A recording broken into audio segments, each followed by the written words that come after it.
Welcome to Fox 54 News at 5:30. I'm Kenesha Dees.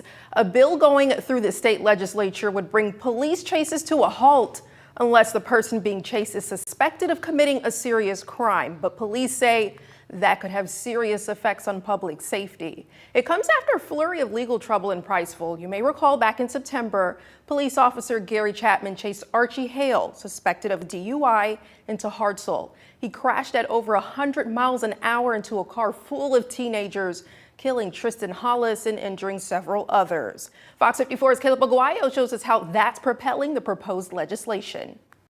In the wake of the deadly police chase that killed 17-year-old Tristan Hollis at this intersection last year, lawmakers are now working on changes to pursuit policies across the state. A new bill in the state legislature could strictly limit when and where law enforcement can pursue suspects. The bill was introduced on January 13th by State Senator Arthur Orr. The bill, titled the Tristan Hollis Memorial Act, would prevent officers from chasing people unless they have probable cause that someone has committed a violent crime from a narrow set of Class A felonies. Those crimes are the ones you see on your screen, including murder, burglary, kidnapping, sexual crimes, domestic violence, arson, robbery, and terrorism. In addition, the bill would allow officers to pursue anyone suspected of an offense that creates an immediate threat to the safety of another person. But according to local police departments, the bill would have a big effect on their ability to do their job. Hartselle Police Chief Alan McDearman tells Fox 54 he would like to see it amended to give officers a little more leeway. If an officer gets behind a vehicle and they try to stop the vehicle and the vehicle doesn't stop within a quarter of a mile or a half a mile, or where do we reach an actual pursuit? At a mile, mile and a half, 2,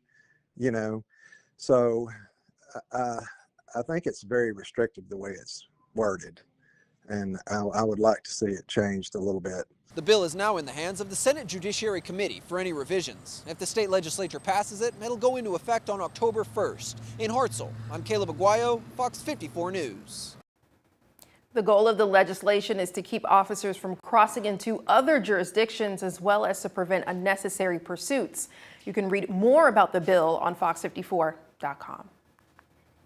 Take a look outside, our eye in the sky. Beautiful day on MLK Day. Pretty blue, but it came with quite a chill. Just a few clouds there. But let's bring in Fox 54 Weather Impact Chief Meteorologist Jordan Dressman. Not only was it cold, but I'm noticing it's getting darker much later. Yeah, that's kind of a nice thing to note. I noticed that a couple of days ago as well. It takes a while before you finally begin to notice it, but I began to notice it over the last couple of days, and our sunset now finally sets after 5 o'clock in the evening. I believe sunset tonight was right around 5:05 p.m., but that does not at all take away from the fact that, yes, it is chilly across the Tennessee Valley. The official high temperature in Huntsville this afternoon was 45 degrees. We saw 47 in Florence. We saw 44 today in Scottsboro, and a pair of 45s, both Pulaski and Fayetteville up in southern Middle Tennessee. 40 degrees right now in Huntsville, 41 in Coleman, 40 in Florence, sitting at 40 degrees right now in Fayetteville. Temperature is going to continue to fall off through the rest of the evening. We're going to begin to see a little bit of cloud cover develop across the Tennessee Valley, but many of us get to enjoy a mostly clear sky. 34 at 7, 31 by 8, 30 degrees. By the time we get to 9 o'clock. It's going to be a really cold night. Temperatures dropping into the upper teens and lower 20s. But we do rebound a little bit as we head into the early and middle part of the work week. By the time we get to the end of the work week and the weekend, yeah, you've seen it all over social media. We're talking about the chance for some winter weather across the Tennessee Valley. We'll discuss it in just a bit. Ooh, in the teens, very, very cold. Well, we're learning a woman found in a Morgan County ditch, now dead, and an investigation is underway. The Morgan County Sheriff's Office says they were sent to the 2000 block of Apple Grove Road Saturday, where they found a woman lying in a ditch. The victim, 38-year-old Ashley Critchley, was taken to the hospital where she later died. The Sheriff's Office says it appears she was hit by a car. A former Lauderdale County judge sentenced to 12 years in prison for corruption is seeking to overturn that sentence. Gil Self was sentenced to 12 years in prison for using public funds for personal expenses. However, Self argues his punishment is unconstitutional and inhumane. Self's attorney filed a motion last week to throw out the sentence from the original trial, in addition to a motion to request a new trial. Both motions will be argued tomorrow at 1:30 p.m. The Decatur City Council is meeting tomorrow and multiple resolutions on downtown improvement projects are up for discussion. Council members will consider continuing construction on the Point Mallard Event Center using previously approved project funds. A downtown streetscape study is looking to improve sidewalks and maintenance on downtown streets. And the council will also consider land for a future parking deck as part of the Cook Museum expansion. The Decatur City Council meets at City Hall at 10 a.m. Florence City Council also meeting tomorrow to debate placing a historical marker adding context to a Confederate monument. The Confederate monument has stood in front of the Lauderdale County Courthouse since 1965. The resolution would allow city officials to install a marker to give historical context about the statue and the era in which it was erected. Florence City Council meets in the City Auditorium on Pine Street tomorrow at 5 p.m. Many cities and towns close various services today in honor of Dr. Martin Luther King Jr. Day. But how will that impact trash collection? Well, the cities of Huntsville and Decatur are delaying garbage collection by 1 day, meaning today's trash will be picked up tomorrow. In Gunnersville, all citywide recycling will be picked up tomorrow, along with Gunners Landing and Gunners Cove garbage. For more cities making changes to trash collections, go to FOX54.com. The Alabama Senate has approved a bill that would require health insurance companies to cover prostate cancer screenings for high-risk patients. Scottsboro Senator Steve Livingston is the sponsor of Senate Bill 19, which would offer men over 50 and high-risk men over 40 screenings for prostate cancer without any cost-sharing obligations. The bill will now move to the House. While many celebrate the legacy of Dr. Martin Luther King Jr. on January 19th, the state of Tennessee is also celebrating the birthday of a state icon today. Governor Bill Lee declared today Dolly Parton Day in honor of the singer's 80th birthday. Yesterday, Lee signed the proclamation, which recognizes Parton's life, legacy, and extraordinary contributions of, quote, Tennessee's favorite daughter. Lee says her talent and generosity, including her commitment to philanthropy, have made a lasting impact on the world. The U.S. Space and Rocket Center nominated again for USA Today 10 Best Vote, and this time it's for their planetarium. The Intuitive Planetarium is being nominated as one of the best planetariums in the nation. But the nomination doesn't mean the center is letting it get to their head. Starting tomorrow, the planetarium will go dark as part of a short renovation to make it even better. What's going to happen is going to be both a new projection system as well as a new computer system that is going to make what's already an extraordinary visual experience that much more intense. So we're really excited to see that. The computing power is also going to give our team a faster ability to build the kind of programming that you get only here at the Intuitive Planetarium. And if you want to help push the Space and Rocket Center Planetarium over the edge, you can find the link to vote on FOX54.com. This is a time to really critically analyze the content of his message and our progress or lack thereof. Communities across the country are keeping the dream alive in honor of Reverend Dr. Martin Luther King Jr. And with some deep reflection, we have a listen. And here in the Tennessee Valley on this special day of service, college students spent the day making sure communities are equipped for safety. We'll tell you how.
Today, our nation honors the life and legacy of Dr. Martin Luther King Jr. Signed into law in 1983, this federal holiday is observed on the third Monday of January.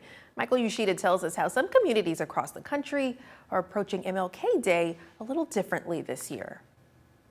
As Dr. Martin Luther King Jr. is remembered, the stakes are definitely higher. Some community and civil rights leaders are doing more to keep his dream alive. We're going to have to embody moving beyond the celebratory nature of this holiday. Advocates warn many civil rights advances are now being reversed, including changes at the Department of Justice Civil Rights Division, a rolling back of so-called diversity and inclusion efforts, and legal challenges to the Voting Rights Act. Also, accusations by the Trump administration that the National Museum of African American History and Culture is being influenced by, quote, divisive race-centered ideology, and the removal of Juneteenth and Martin Luther King Jr. Day from the list of free entry days at national parks. This is a time to really critically analyze the content of his message and our progress or lack thereof. Asia Carey founded the Baltimore-based nonprofit Crayons and Culture, a grassroots education organization aimed at empowering Black and brown children. It is only right for us to pick up the mantle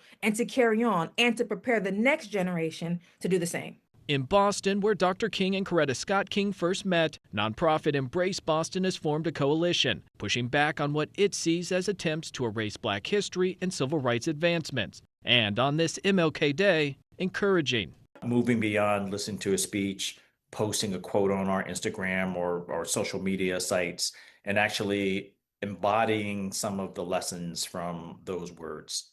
I'm Michael Yoshida reporting. Martin Luther King Jr. Day is often defined by service to the community, and here in North Alabama, the Red Cross is looking to save lives through fire safety. Members of the American Red Cross and Alabama A&M's Alpha Phi Omega alumni chapter went to homes in Harvest, installing free smoke alarms and help families create escape plans in the event of a fire. Susan Parks with the Red Cross says the smoke detectors they passed out are easy to use, but it's still important to check your alarms regularly. In this new technology, smoke alarms now have a 10-year life battery. That means no more checking or changing your battery. We do encourage people to check their smoke alarms, testing them once a month. Experts say you have less than 2 minutes to escape a burning building safely. Since 2014, the Sound the Alarm campaign has saved more than 130 lives across Alabama. If you need an alarm, you can request one through the American Red Cross. The Huntsville-Madison County Public Library is hosting a presentation about the Freedom Riders tomorrow. In 1961, civil rights activists rode interstate buses into the South to challenge the status quo and ensure the enforcement of a Supreme Court ruling declaring segregated buses unconstitutional. The event is free for you to attend tomorrow at the downtown Huntsville Public Library Auditorium at 10:30 a.m. It's the final day of competing for the biggest catch at Lake Gunnersville. FOX54's Valentina Chalala takes us there for the start of the Bass Pro Tour season. In the meantime, Jordan, this cold weather, how long is it staying around? Yeah, at least for the next couple of days, especially as we head into the overnight. Temperature's going to do a good job at falling off, and then from there we stay below average as we head into your Tuesday. We'll talk about it in a couple of minutes.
Now, the Tennessee Valley's certified most accurate forecast from the Fox 54 Weather Impact Team. Ooh, beautiful view. We have a few clouds there. This looks like it's from the Space and Rocket Center. But nonetheless, pretty sky, a little bit of cloud in the corner there. But it's undeniable how chilly it is, not was, but still is. Yeah, it's another one of those days where it's like it looked beautiful outside today, right? But it didn't feel beautiful. No, chill to the bone, had my coat again and layering up. I even brought out the turtleneck today. I noticed that we are kind of extra warm this evening, and you should probably keep the extra warm clothes over the next couple of days because we are not getting rid of the chilly weather anytime too soon. Over the next couple of days, temperatures are going to climb a little bit, but we're never necessarily going to get to seasonal for this time of year. And an average high temperature is right around 52 or 53 degrees. We only climbed into the mid 40s this afternoon, but this isn't too terribly abnormal for mid to late January, right? If you've lived here for more than a couple of years, you know that it always gets cold mid to late January. And in many cases, the cooler air typically sticks around through about Valentine's Day. Then it becomes a little more sparing once we get beyond Valentine's Day and then into the early days of March. 45, that's all the better we did in Huntsville. We saw 45 in Coleman, 46 in Moulton, 47 was the high temperature over in Florence this afternoon. Fort Payne saw a high temperature of 44 degrees. Many of us currently sitting in the upper 30s and lower 40s. We're going to continue to see those temperatures drop as we head into the overnight. It is going to be a cold night. We drop into the upper teens and lower 20s. I've got a low temperature right around 18 degrees. When the kids get on the school bus tomorrow morning, 19 at 7, 22 at 8, 27 by 9, a really cold morning. Going to want to bundle up, but plenty of sunshine, so it's at least going to look really pretty. 31 by 10 a.m. below average tomorrow afternoon. Once again, we only climb into the lower 40s, got a high temperature right around 42 degrees. A bit better as we head into your Wednesday. Temperature's going to climb into the upper 40s and lower 50s. But Wednesday also comes with the opportunity for some rain. That's going to bleed a little bit into Thursday. Probably going to end up staying dry on Friday. Saturday's going to be interesting. We'll talk about that in just a second. Here's Futurecast as we head into the lunch hour on Wednesday, because that's when we're going to begin to see that rain develop. First across northwest Alabama through the early part of the afternoon, Lauderdale, Colbert, down into Franklin counties. As we head into the middle part of the day, now it's beginning to develop up across southern Middle Tennessee, and it'll continue to push its way through the Tennessee Valley Wednesday evening and then into the overnight, becoming widespread at times. We're not talking about much in the way of any sort of thunderstorm activity. Now, Futurecast gets a lot of this out of here by the time we get to Thursday morning, but I'm going to hold on to the chance for a couple of isolated showers as we head into Thursday afternoon. I want to talk about Saturday and Sunday. Saturday and Sunday are going to be Fox 54 Weather Impact Alert days. What are we looking at across the Tennessee Valley? Well, we're talking about the potential for ice, snow, or rain. The forecast is very vague at this point. So what should you do? Well, over the next couple of days, you just simply need to pay attention. One of three things are going to be possible across the Tennessee Valley. We could see significant ice. That would have a massive impact on society, especially as we head into both Saturday and Sunday. Or we could see more snow and less ice, which is still going to have an impact, but the impact is going to be less than what we would get if we had an ice event. Or we could just end up getting a really cold rain across the Tennessee Valley. We are really early in the forecast as of right now. So a lot of these finer details we just simply don't have yet. And it's going to be a couple of more days before we figure out which of these three possible scenarios is actually going to end up playing out. And then we'll be able to figure out its impacts on society, and we'll be able to nail down the timing for you. Have a good look at the next 7 days. 42 degrees on Tuesday, 50, 52 Wednesday, Thursday, 43 degrees on Friday. So I guess on Thursday, we do get to something that looks like seasonal. Saturday, Sunday, temperatures are also going to be really important. We start Saturday and Sunday in the teens and 20s. We only climb into the lower 30s. That's going to end up being important and something we're continuing to think about for our Fox 54 Weather Impact Alert days. And then as we head into Monday of next week, climbing above freezing, got a high temperature right around 35 degrees. Thank you, Jordan. We'll certainly keep our eyes on that. A local organization is making sure no one has to sleep in the cold tonight. Hands Across Decatur is opening a warming center, offering a safe place to rest, a hot meal, and relief from the cold. Doors open at 6 p.m. and close tomorrow at 8 a.m. The center is located at 1027 5th Avenue in Decatur. All you have to do is use the warming center to show up and sign in at the front desk. It's National Blood Donor Month, and Blood Assurance is celebrating by hosting 2 blood drives in Fort Payne this week. The first is Wednesday at the Bell's Outlet on Glen Boulevard. There's another one on Friday at the Walmart on Glen Boulevard. Both drives are from 10 a.m. to 2 p.m. All donors will get a free blanket. Blood South is also offering $25 e-gift cards for O-negative blood and AB plasma donors. Fishing fans bundled up and headed to Lake Guntersville this past weekend for the MLF Finals. The event marked the start of Major League Fishing Bass Pro Tour season with 4 days of competition on the water. Fox 54's Valentina Chalala shows us the action and the community that gathered to experience the tournament. Major League Fishing is the highest level of competitive bass fishing in the world. But how does the scoring work? Instead of a traditional weigh-in, every bass caught over 2 pounds during the allotted time is immediately weighed, released, and added to an angler's total weight. Whoever ends the day with the highest cumulative weight wins. 51 anglers fish the first 2 days, and then the top 25 fish the second day. And here on the final day, we have the top 10 anglers who are trying to compete to take home the win. This is the first stop of the season. We have 7 regular season events on the Bass Pro Tour, and so we're kicking our season off here on Lake Guntersville. Anglers used a variety of baits and techniques, adjusting their strategies on one of the top bass fishing lakes in the country. It's very unique at the Bass Pro Tour level, where we have officials in every single boat that are measuring and weighing the fish as they're caught in real time. The event also included a kids fishing derby, where the first 50 kids in line received a free fishing rod. Members of the Sandrock High School fishing team helped run the event, introducing young anglers to the sport. We had 100-something kids yesterday, and it'll go from 3 to 5 today. And, they go out there, we give them some worms, and all the kids go out there and, hopefully to catch some fish. The fishing show drew in people of all ages, all sharing the same passion for the sport. I want to go to college for it, get a scholarship for it.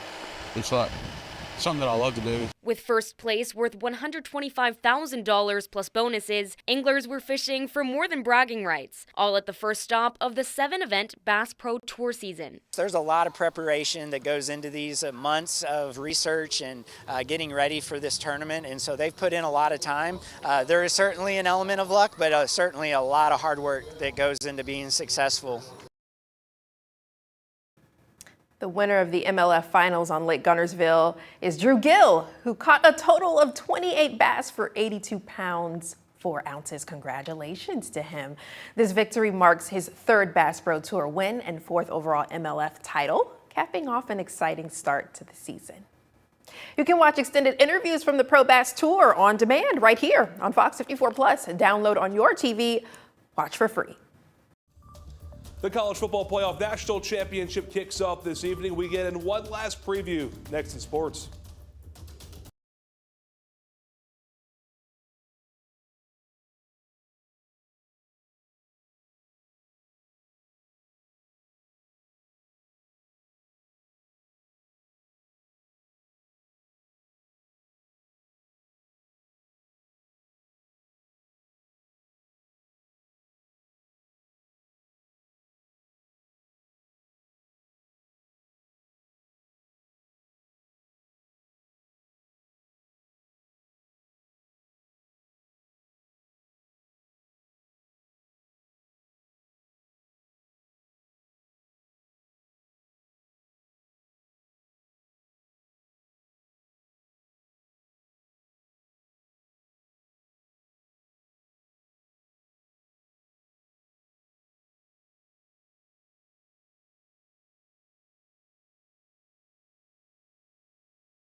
Fox 54 Sports is sponsored by Alpha Insurance.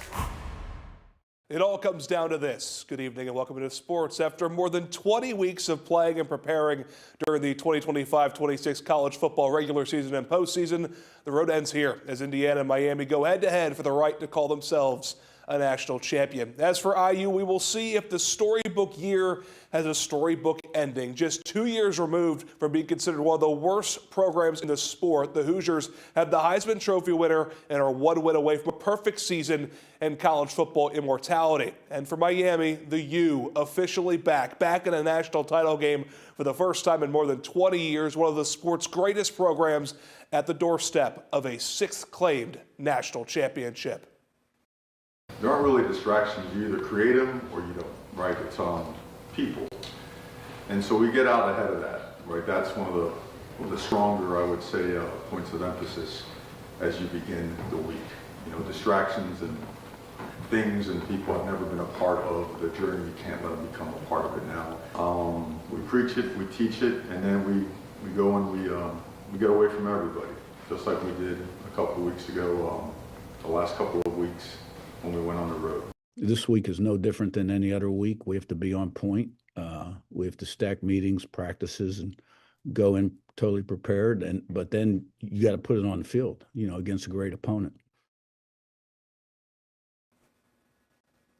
The Hoosiers and Hurricanes kick off from Hard Rock Stadium at 6:30. This is a rubber match of sorts. The IU-Miami all-time series tied at 1-1 with the last meeting coming all the way back in 1966.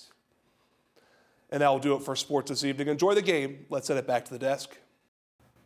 Yes, thank you, Nick. Coming up on Fox 54 News at 6, a food giveaway turned into a block party in Meridianville, all to celebrate Reverend Dr. Martin Luther King Jr. We have a look and a listen. As the cold continues here in the Tennessee Valley, local organizations are coming together to keep you warm. We'll tell you where you can fight the cold tonight. And a rocket with ties to Huntsville could be launching soon. We'll tell you about how a local watch party is coming together. That's coming up on Fox 54 News at 6 right here on Fox 54 Plus.